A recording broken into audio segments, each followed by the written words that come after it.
When you think about hotbeds of voiceover in North America, Iowa is probably not the first state that comes to mind. Iowa, however, is famous for the line, "If you build it, he will come," which is actually often misquoted as "If you build it, they will come." And in this case, my guest built a VO business, and they have indeed come. Her impressive client list includes Ford, Wendy's, and Cracker Barrel. Welcome to the show, Jessica Trinidad. Thank you so much for having me. Thank you, thank you. I can't help it. I got to get the Field of Dreams in there. If I'm going to talk to somebody from Iowa, I got to get the Field of Dreams in there. Yes, fields of So, opportunities. first off, why and how Iowa? And have you actually visited the Field of Dreams? I drive through them every day. Yes, so I moved here to Iowa as a teenager. We had the decision to make. We actually lived in Los Angeles in the Okay. Pac, what people call now the Pac, which is in the San Fernando Valley and Pacoima. So I moved away from where everything happens when it comes to our world. And right when the world was going to end in 2000, for those who Yes, don't remember. Y2K. Yes. That And did not so, pan out, thankfully. yes. So we drove everything, and it was between Vegas and Iowa. And we just decided, Vegas was just too much. So Iowa it was. So we were very naive. We packed a truck and we drove in the middle of winter through Colorado, through Utah, through all of those states. And I was wearing sandals when I got out of the gas station, out in the gas station in Colorado. So I definitely Are you sure learned. you're not part Canadian? Maybe. And so we drove here. My stepdad already had established here some work, and we knew some people that had moved out here. So we ended up here in Iowa. And as soon as we got here, we had a plan to go back to LA, and then that plan get extended, and here we are, 25 years later. But that's kind of work. I would say, in a nutshell, work brought us to Iowa. If you can drive through that part of the states in the dead of winter and survive, I feel like you could pretty much survive anything at that point because you are getting into it Yes. when you are there. And even coming from a Canadian, like you are getting into some winter when you are getting into Yeah. those places. Yes. And so you end up in Iowa. We were there. I brought my family on vacation. I want to say it was 2018, and we went to Oh, Iowa. We drove through Iowa. We did the Field of Dreams. I oh, got to nice. play catch with my girls on the Field of Dreams, which was, everything I hoped that it would be as a guy who loves baseball. And then we spent some time in Nebraska. Beautiful country out there, very flat, but Very beautiful flat. country out there. Yes. I could see it in, spring, summer, probably in the fall too, but winter's got to be a little harsh. Winter's harsh. There's nothing to protect us, and it's a very unpredictable. There's a saying here in Iowa: if you don't like the weather, wait a few hours and it'll change. It'll change. Yep. Sometimes we go through a day where it's fall, and then it's winter, and then it's summer. Yep. So very unpredictable. That sounds very similar to here, actually. So I think that the home studio and tools like Source Connect have really democratized VO. 2020 pandemic restrictions, lockdowns that seem to have accelerated it even more. Right, buyers literally had no choice. Like they have to work with you from your home studio because that is the only option that is available at that point. And so with that, it meant that the need to be in a major market or a major center has kind of been erased. And I guess the result of that is you can build a successful and thriving voiceover business in Iowa. Yes, definitely a game changer. It was scary, but a game changer. I was ready to go when it hit. I had everything, the equipment. I had worked through going to conferences. I was well way into kind of knowing what it takes, and then the pandemic was just the perfect storm when it came to business for that. So I'm in Canada and I'm in a small town in the middle of nowhere in southern Ontario. And it's not something that I promote. I don't talk about it in my marketing emails. It's not like a prominent thing on my website or anything like that. I just don't feel like it's particularly relevant. And in all the years that I've been doing this, nobody's really ever asked like where are you recording from? Like it doesn't seem to matter. So do people ever ask you or has it ever made a difference? Like, have you ever had an issue because you were in Iowa or flyover state or whatever? I don't think it's ever made a difference because when I've gotten the question, it's always in the session when we're about to record, so that means I got Too to late wait. now. Yes, and they always ask, and it's always, "Oh, Idaho, where is that at?" And I always have to say, "No, it's a there." As a matter of fact, we have all kinds of, joke, T-shirts and mugs that says, Iowa, never to be confused with Idaho." And so I always say I always have to reference Chicago. We're in Iowa, about 4 hours, from Chicago, You and don't so just people say American Pickers? no, no, no, 'Cause I don't think that was the other thing for me when we went to Iowa. We went to the American Picker store. I don't know if you ever watched that show yeah, on History Channel. So we went to the American Picker store, and I was like, that's what I think of. I think of the Field of Dreams. I think of American Pickers. I mean, corn, yeah. obviously, but And it's funny, people think corn, but it's insurance. It's literally insurance is the biggest thing here. wow, It's very did interesting. did not know that. Yeah. Oh, yeah. So, is there anything about your local community or that environment, and we can say, like, your community, like, the specific town or city, but also just that state, that region that has unexpectedly supported or strengthened your VO journey? Like, I think I read something about some local media coverage and things like that. Like, what are some of the perks that you've been able to draw from your business? I would say my community has been very supported. The Latino community knows me as the microphone lady. I I run into people at the grocery store. So, oh, you're the microphone lady. I love Yes. that. Um, I would say for me, for my voiceover business, the biggest support that I have ever received here, or that I feel that has the biggest impact, was access to business and the Mm, business knowledge that I acquire working in my HR world. When my HR time was thriving, I had access to working with very prominent business owners, okay. and I just got to learn a lot about business and how to build a business, how to sustain a business, uh, taking completely out the art of the voiceover. And so I think that that is something that, as a Latina in Los Angeles, I personally wouldn't have had the opportunity to have access to individuals of that caliber. And Okay. so I think that's probably the biggest positive impact for me here in Iowa. There's gotta be something to be said when you're particularly when you're in a smaller town or, you're outside of those major centers where how many voice actors can there actually realistically be in your area? And so once people figure out who you are and what you do, like, you do kinda stand out, right? Like, that is something because Yeah. it's not something that everybody thinks about or, it's one of those careers that people find kind of fascinating. So, Yes. what do you think has been some of the biggest misconceptions that people have about trying to build that successful voiceover business in that small town or that flyover state or that foreign country, that place that isn't New York or Chicago or LA or Atlanta or some of these places where we traditionally think like I got to be there. Yeah. Well, I think it's, f- I would say people thinking that you have to be in Los Angeles, that you have to be in New York to be able to make it. And when I began my career in voiceover, I actually moved to Chicago for a little bit, to to study at Second City Improv, and then just my plan was to move to LA again to do that. And I think that's just the biggest misconception, is that there's not enough work here in the state, which there isn't. I mean, I get plenty, but I think it's just that people think, okay, I have to be in a large city to make it. Right. And I'm proof that you don't. It goes back to, Source Connect in the home studio. If you got an Yeah. internet connection, who cares, right? You can literally work with anybody anywhere. Talk about Second City. What was that experience like? It was pretty cool. I moved there. I had just left my HR job. I cashed out my 401k, and I moved. I have some cousins. I have a lot of family in Chicago, so I was able to crash in their couch there for a little bit. So I took some classes in Second City. I did improv.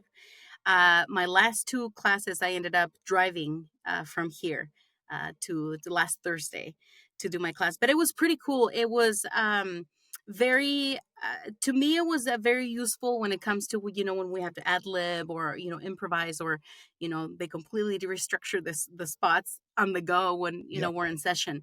I always refer back to my second city years.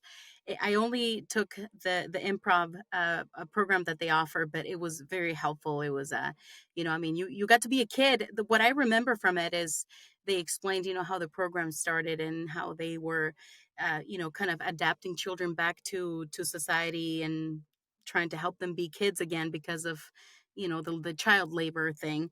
And so you got to be a kid, and that's it's very powerful when it comes to being creative. I feel like, and I've said this with improv before, improv terrifies me. I Yeah. think I'm too self-conscious, and I openly admit that. But I Yeah. feel like if you have the courage, maybe it's not even courage, maybe it's just that free spirit to just Yeah. do whatever the heck it is that they ask you to do in improv. Like, nothing can feel threatening or intimidating to you at that point when you get in the booth, I think. Yes, you're absolutely right, because I Yeah. remember the very first day we were asked to mimic the letters of the alphabet that the teacher was going to say. So we went around in a circle, and then she said H, and you just had to form an H with your body. And you're sitting there as a grown person, like, okay, I don't. What the heck are you asking me to do right now? Yeah, But if you get over yourself, yeah, right, then nothing else can rattle you at that point, yes, I feel like. absolutely, absolutely. And that's A the wonderful value of, experience. yeah, that's the value of the improv. Yes, So while we're busting these myths about flyover states and, small towns and all of that sort of stuff, I also know that despite the fact that you live in Iowa, you've landed an LA agent. So talk about that experience and process and what that was like. yes, I was very privileged to be able to be given an opportunity in my current agency, and I love them, and I've had wonderful opportunities with them. I did not approach that agency until I felt I was ready. Yeah, I smart.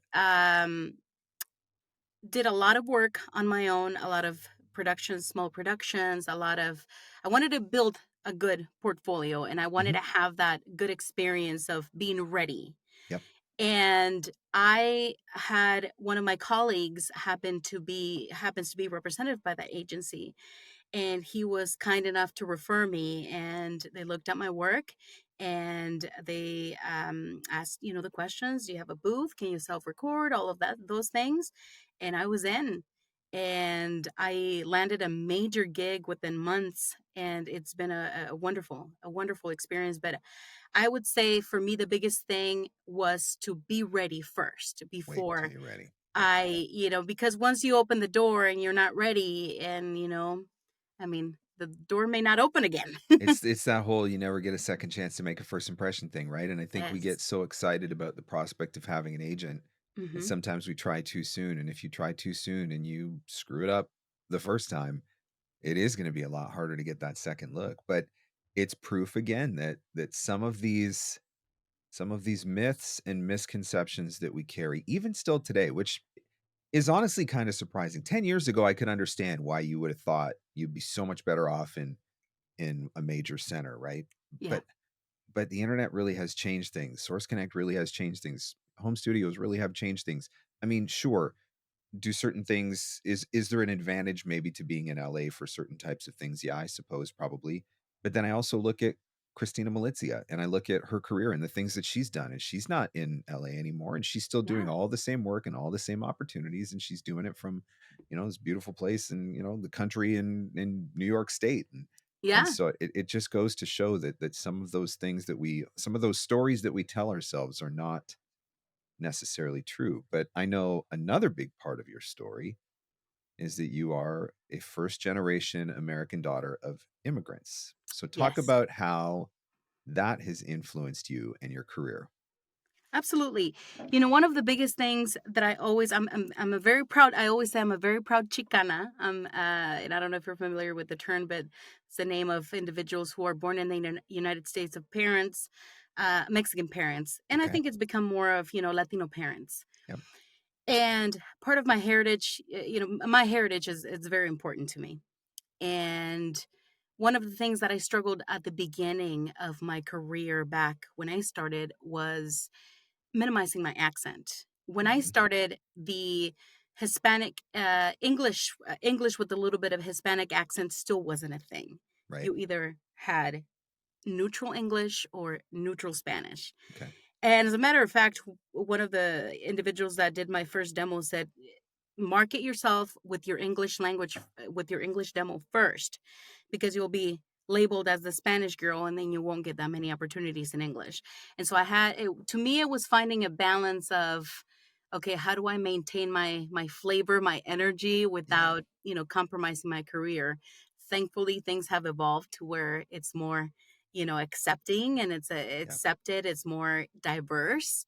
But it's I would say from the perspective of the art, that was a struggle. How do I maintain? How do I, rather than getting rid of my accent, how do I learn to turn it on and off when I need to? And so that was a that was a It's good to hear that that's evolved though, because to me, when I think about it, I think of it as a value proposition, yeah. right? The fact that you bring more than one skill set to the table, more than one thing to the table. But I can see, and I've talked to other voice actors who are in a similar place, and maybe it's English, Spanish, English, French, different, different languages or whatever. But that is something that has started to evolve, which is I think a really positive thing. So talk about some of the values or lessons from your family or your cultural background that have shaped how you approach work and business. How has that played in? I come from a very interesting background as far as growing up. I pretty much had to raise myself. I come from a divorce household, and my mom and I kind of traveled everywhere. I was born in the state of Washington, then we moved to Mexico, then we moved back, and then we just kind of moved around everywhere. But I've always made it my point to be authentic Yeah. and to always stay true to who I am and my roots. Being a Latina in the United States, at least from my perspective, from my mother, being the daughter of farmers in Mexico, I wasn't exposed to a lot of the business dealings, Right. which is why I credit so much the individuals that I had access to that mentored me for the business part. It's a struggle that we deal with as Latinos, as first generation Latinos, as dealing and the American way of doing business is something that you have to learn on top of your craft. Yep. And so, but staying true to yourself and true to your roots, just finding that balance. So I don't know if that answers your question, but that I would say that just savoring the fact of staying true to my roots and embracing the American way of doing business. Talk about some of those lessons. You've mentioned a couple of times, having access to these incredible people and mentors that taught you, the American way of doing business, which obviously has been advantageous to you now. You've been able to translate that into voiceover. What are some of those early lessons that you learned that have really stuck with you and that have really made an impact as you built your business? Yeah, so I have so many. Like one of the gentlemen that I worked for, where I ran all of his recruiting and HR, he always set aside some leadership training. So he always put us through leadership training. So that's Okay. been very helpful, when it comes to being able to work with individuals, especially when I have to step into the production side of things and hiring people and managing people. One thing that I never forget about money that he taught me that I always share when I can. I remember I had a huge so it was a janitorial company, and there was a very large turnover always. And so I was in charge of handing over the uniforms to Okay. his workers. And it was very important to the owner to make sure that they looked presentable, that the uniforms were crisp, ready Yep. to go. It was his image, Yep. which now I understand, he was taking care of his image and his brand. Hmm. And I got fed up one day because there were so many. I said, you know what? I'm just going to order 5,000 shirts so I don't have to worry about it for the rest of the year. And I remember he called me into his office, and he rarely did that. And I was like, oh my God, I am getting fired. Something's happening.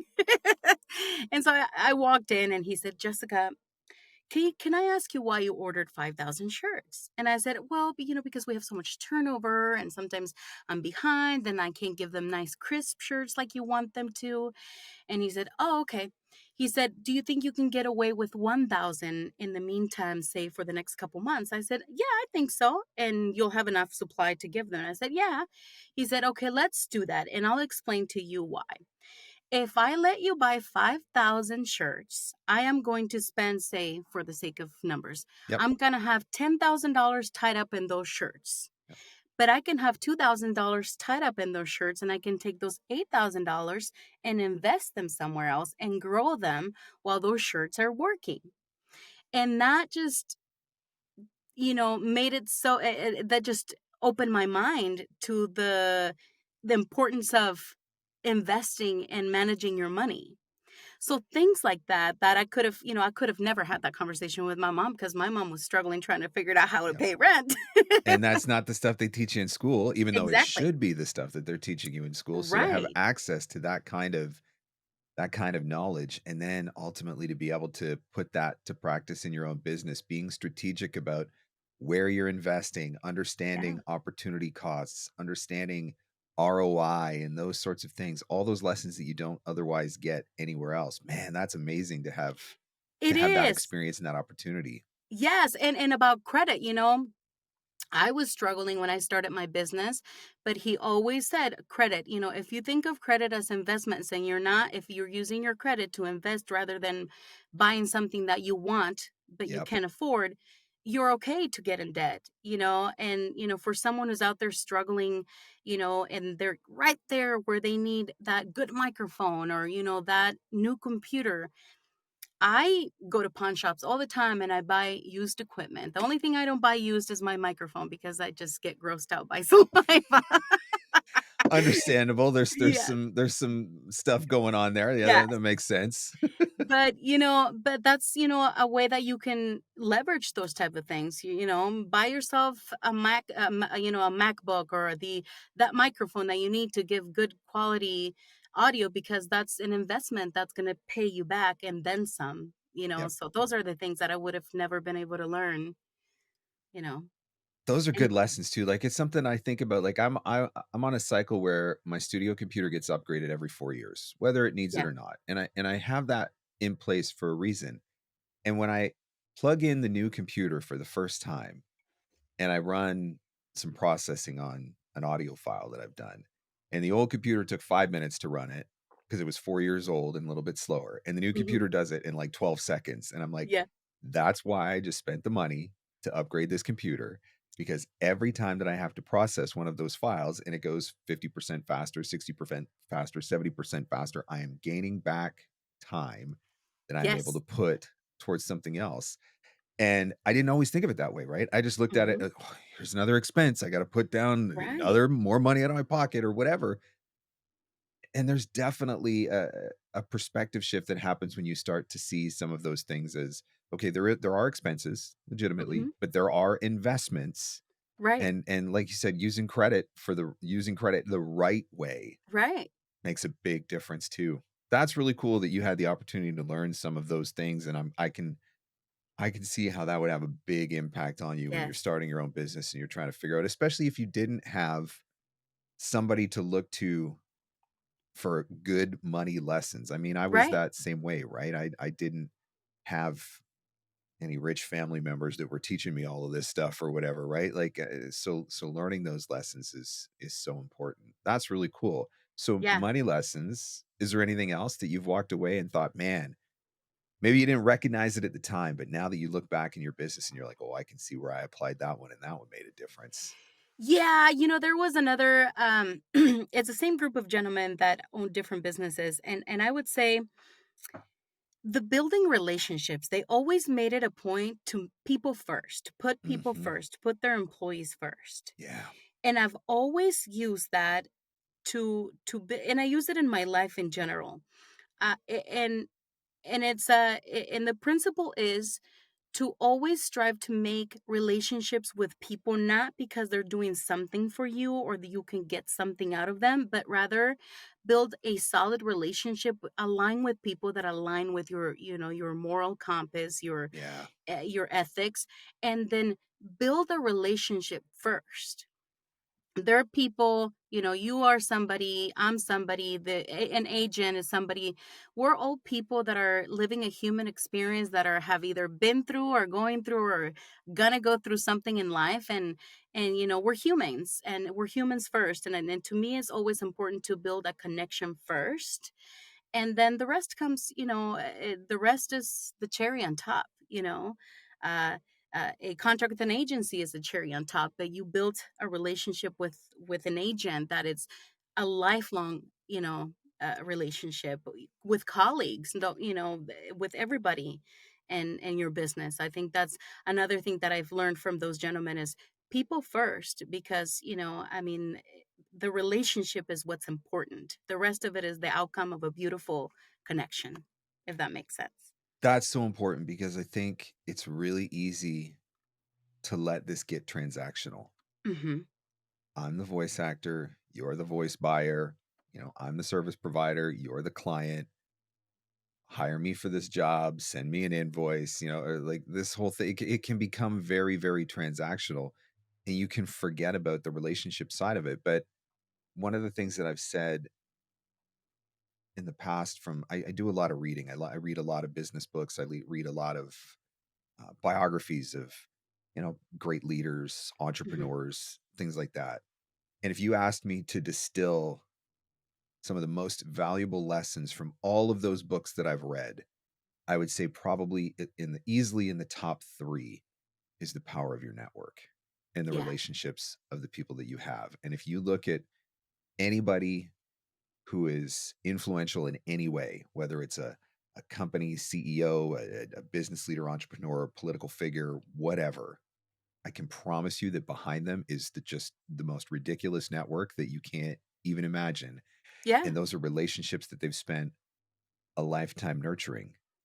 And it's Yes. such an important reminder that, don't let it just become transactional. Right. Absolutely. Yeah, It's a that's good beautiful thing stuff. when you seek the connection. Yeah. So, one of the ways that we can stand out as voice actors is through our value propositions. And obviously, I think one of your value propositions we talked about a little bit is your ability to do bilingual, right? I can do the English, I can do the Spanish, but I also know you offer full service production, you offer Hmm. copywriting, you offer some translation services, all these different types of things. So, how have those additional value adds impacted your ability to land new opportunities? Yeah, I one of the things that I did prior to working in HR, I spent my entire 20s and 30s. I'm dating myself here, but I spent my entire 20s and 30s just learning and observing and doing. And one of the things that I always, and to this day I still do, is translating for my community. I do pro bono translations as much as I can, if allows.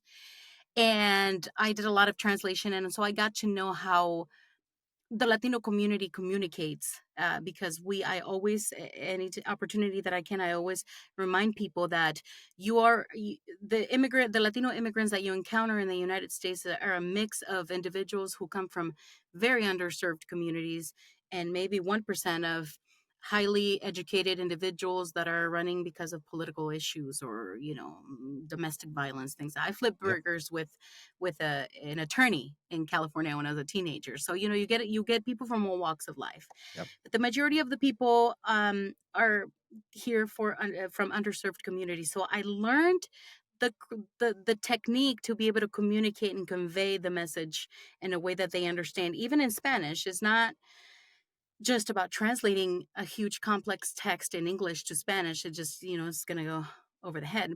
Right. So that has helped me offer some of my clients the full package of adapting, not just, their radio spots, but the campaign to be able to fit and be able to be productive in the Latino market in the US from the perspective of someone who knows how, the individuals are going to be able to understand the content, if that makes sense.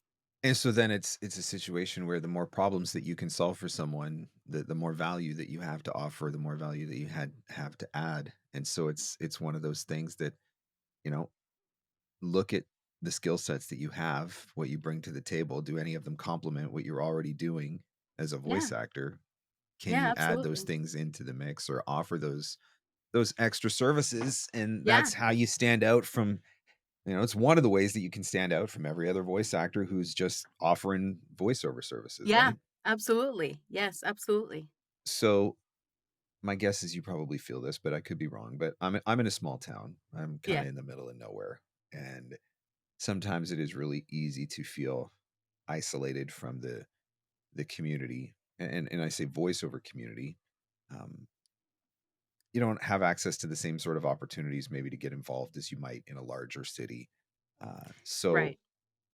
how do you stay motivated in the middle of a small town in Iowa? How do you engage with the community? How do you get recharged with your voice with your voiceover community? Yeah. I I since the beginning of my career, I made it a point. Facebook was life changing for me. That's how I made my very first coach, which is Joan Baker and Rudy. And that's how I met them through Wow. Facebook. It was like way, way back before Just go and that's get connected to the voiceover. best right out of the gate. Yes, and it was awesome. I remember I called Joan one day out of a Facebook ad, and I said, I'd like to come to I'd like to come to New York, to coach with you." And she said, "Oh yeah, you live here?" I said, "No, I'm coming from Iowa." She said, "You're coming from Iowa to New York?" I said, "Yes." So Well, she knows you're committed at that point. yes, I was. I took my tax refund and I went out there, Nice. and it was awesome, and it worked out great. Yep. Apparently. But I built a huge network. I was able to connect with a lot of people in our community through Facebook and through social media. And I've built wonderful relationships with a lot of colleagues that are all over the world. And to me, going back to to our conversation with relationships, they're important to me. And we stay connected. We stay connected over social media. We stay connected, off social media. We've connected. Whenever I go to a new city, if it's a new city where I have a colleague that I've connected with and communicated throughout the years over social media, and it feels safe, then we connect in person, and we just that's the way that I found to stay connected in the middle of the cornfields in Iowa. Facebook has been a game changer, that's for sure, and I'd say that Yes. as somebody who runs a community with almost 6,000 voice actors in it, and it's nice to know that on any given day you can post something in that group and there's some people who are sitting by and waiting to respond or have a conversation with you or whatever. Yes. So talk about the different types of voiceover work you're doing. What are some of the favorite genres that you have to work in? And then on the flip side of that, have you ever felt like because of where you're located, Mhm. that's kept you from getting into a genre or made it more difficult to pursue a genre? Yeah. I love it all. I really do. The only thing that I don't do as much, I'm very selective, is with audiobooks. Okay. I'm dyslexic, so it makes it very hard for me.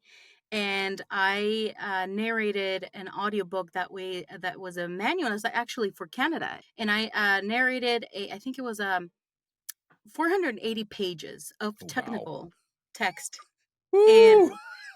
That's yeah. that's making me sweat just listening to you talk, just Yes, listening to you and it give the was specs small. on that. Oh, and it was small text. It was pages of Oh think my of a gosh. textbook. It's a textbook, Yep. you know? So, I, remember my family was concerned for me for my mental health, I think, Woo! because I was just in the middle of it, and I knew that I had bitten more than I could chew, but I was already committed, and so that traumatized me, and I don't do audiobooks as much as I That is remember my totally fair. and I think I remember it ended being I quoted them per finished hour, and they didn't calculate in Spanish, it's more. So it ended up being 2 more hours. I said to my client, let me tell you what. Pay me what I quoted you, send me the check by tomorrow, and we're done. I didn't even care for the revenue. And That's how please lose my number. I was done with it. He's like, bet. Here's the money. It was trauma. So I don't do audiobooks unless, it's smaller books or, and so no audiobooks for me unless it's very Gotta be specific. the yeah, exact But right specs. yes, but I love doing those training videos, the training videos. I love, obviously radio spots, the fun ones, Yeah, everything. I love it all. I would say promo is something that I've always wanted to do. And animation, I love animation, but it's that one's a little bit challenging. I did my first 9-year-old at the beginning of the year. So I did a series of training videos where I played a 9-year-old girl, and then I learned my respects to everybody that does audiobook that does animation. It was a 6 2-hour sessions, and they said we're just going to book you for 2 hours, and I thought, well, I can go more than 2 hours. And then after an hour and a half in, I was like, oh my god, I don't I'm not gonna that make it. well, I think I was struggling there. I think I worked every muscle in my body that I didn't even know I had. But yeah, those. Have you ever felt though like being in Iowa has kept you from being able to pursue anything you've wanted to pursue, or have you always been able to just the genres that you want to go after, you've been able to go after them, no issues? I think at the beginning I felt that way. Now that I'm really into the business, that I've established myself, that I've made the connections that with people that are doing what I do, I feel supported. I feel like I know where I'm going. I feel confident that I could pursue anything that I want. Nice. Even animation, as challenging as it is in Iowa, that's the one that I see. So I feel motivated. I always have the mindset, if you can think it, you can make it happen, you know? It's so important. That one part is probably one of the most important things that you've said is how your mindset, Yeah. right? If you think that you are going to be denied opportunities, or if you think that you are going to struggle to get opportunities because you live in that small town or that flyover state, then guess what? You're going to struggle, right? But if you believe that you can, look, I'm good. I've got the right equipment. I've got the source connect. I've done the things that I need to do. I've worked with the right people and I am ready to do this and I'm ready to book this. And who cares where I live? Like if you come at it with that mindset, Yes. this is so different, right? Totally changes the game. Mindset's everything. Yeah, I have a little ring that I bought that it's called My English is Not Very Good Looking. And it's a tiny little ring, right? I was at a local studio. It was at the beginning of my career, and I remember they hired me because they needed somebody with a thick accent in English, and I don't remember what it was for. But then I started and they hired me and I came in and then I started voicing it and they didn't like it. They didn't like how it sounded. And so I remember the producer, I know him, he retired, but he said, "Oh my god, I feel so bad. I'm still gonna pay you, but they're not gonna use the voice." And I said, "That's fine." And so I and then one of the other workers there at the studio said, "You should probably stick to Spanish. You're better off in Spanish." And I always remember that. And I walked out of there with my little check and I went to the local little jeweler and I said, "What can I get with this money?" And then he showed me the little rings and I bought my ring and I always wear that ring whenever I get discouraged and I say, "You know what? My English wasn't very good looking, but I still got paid and I can do it." So if you can do little things like that to always remind you. How powerful is that though? Because for somebody else, they would have took that and it would have totally derailed them, Yeah. right? Yeah. And that is where mindset and narrative comes Yes. into play. One person one time says one thing that we don't like, and we give that more power Yes. than 10 people who thought we were great and Yes. hired us and paid us for something. And we give all the power to that one negative story. And that's where Yes. mindset comes into play. I love that you did that. Yes. Got That's my little. awesome, and what a powerful reminder every time now. Yep. If you ever got into a session again where something like that happened and you just look at that ring and just remind Yep. yourself. My That's English awesome. is not very good looking, but I still got paid. I love that. So Yes. what is next for you? What are the dreams or the goals that you are chasing right now from the cornfields in Iowa? From the cornfields of Iowa. I am really getting into a lot of the producing. I Okay. really love the production side of things. I love the opportunity to be able to step into the seat of producing the narratives from the perspective of Latinos. Okay. I always felt that that's important. Representation is always important. Yep. So that's really my biggest thing is stepping into that creative, more of the creative of let me share what I've learned throughout the years, how my community communicates so that we can expand the message. So have you got stories that you want to tell, or have you got stories that you're looking for that you can tell? Or is it both? I think both, both. Yeah. I'm working with a local politician now, and so now we're going to be doing the outreach for the Latino community for I can't Cool. talk a lot about it now, but so now a Latina gets to tell other Latinos about politics, which is pretty cool. So things like that. That's really neat that you're It's getting access to stuff like yeah. that. Yeah. So I know when you reached out to me about coming on the show, and I'm so glad that you did. You said, "Man, I just really want to inspire people. I Yes. want to encourage people." And I think you've done a good job of that so far. But talk to the VO who's listening to this episode right now, and maybe they feel like the odds are stacked against them. So maybe they too are living in a small town in a flyover state and feel like the access to opportunities aren't there, or maybe it's a cultural thing, or maybe it's a language thing, or Yeah. whatever it is, some sort of struggle. What is the message of hope or encouragement that you would like to leave them with? I would say if this is something that you feel in your heart that is your purpose, walk tall with your sovereignty and purpose.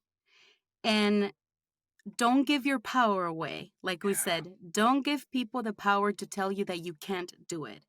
If you can imagine it, if that little movie can play in your head, you in a studio doing your dream job, you can make it happen.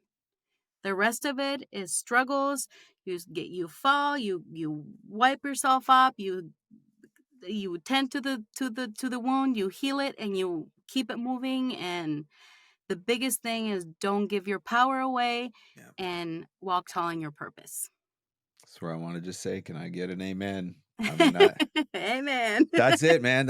I love that. And it's so important. It is really, man, we live in an industry of rejection. Yeah.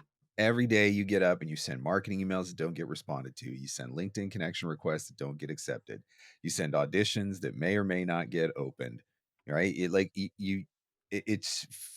can feel like rejection after rejection after rejection. And it can be really easy to buy into that and let it start Mhm. to mess with your head Yeah. eventually. But if you know that you have this thing that there's this fire in your belly, Mhm. right? That you Go got to for do it. it. Don't let anybody take your power. I love that. There is a saying of this Latin of this Mexican mogul. Success doesn't come from screwing people over. So as long as you are not screwing people over to get ahead and you don't give your power away, the divine timing will be there when it's there and you will make it happen. I love it. I think that's a good word. I think that's a Ah, good word for the person who's listening, who's needing a little bit of inspiration or hope or encouragement to keep pressing on right now. Well, Jessica, this has been fantastic. Look, if somebody wants to connect with you, maybe they want to say thank you, maybe they want to share their story, maybe you've inspired them in some way. How can we do that?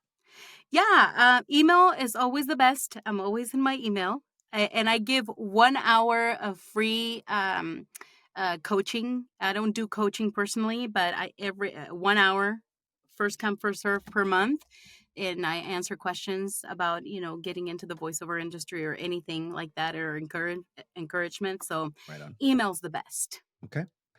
Well, Jessica, thank you so much. We'll make sure that we put some contact information in the show notes so people can reach out and get connected with you. And I just appreciate you coming on and sharing your story and your, just being authentically you, but such a positive way. You're a light. You're a Yeah, light, and we thank need you, those. And so I thank you. thank you for having me.